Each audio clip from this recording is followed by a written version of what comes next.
அப்போ 2021 சட்டமன்ற தேர்தலில் திமுகவோடு ஆதரவாக இருந்துச்சா தேர்தல் கமிஷன்?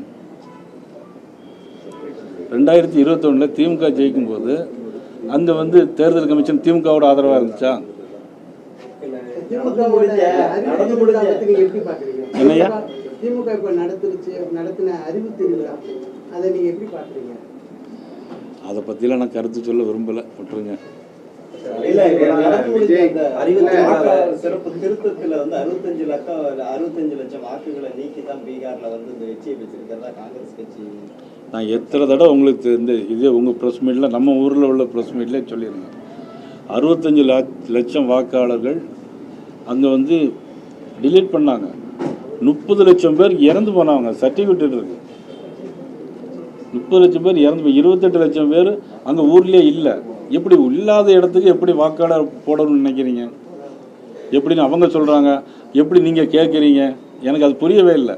ஒரு ஊரில் ஒரு வீட்டில் வாக்காளர்கள் இல்லை, இறந்து போயிட்டாங்க. அதுக்கு ஓட்டு வேணும்னு நீங்கள் சொல்கிறீங்களா? கடந்த தேர்தல்கள் எல்லாம் அவங்க வாக்குகளை வாங்கி தான் 20 வருஷமா நீங்க உங்க கூட்டணி தான் ஆட்சியில் இருக்குது. ஒரு முறை மட்டும்தான் அவர் எதிர்கட்சி கூட்டணியோட இருந்தாரு. நல்ல கேள்வி, உண்மையிலே நல்ல கேள்வி. இல்லை அதில் இன்னும் லீடிங் வந்திருப்போம். இல்லை இந்த இதெல்லாம் டிலீட் பண்ணாமல் இருந்தால் நாங்கள் இன்னும் இப்போ 190 தான் போயிட்டு இருக்கு. 243 வந்திருப்போம். கரெக்டா? 243 வந்திருப்போம்.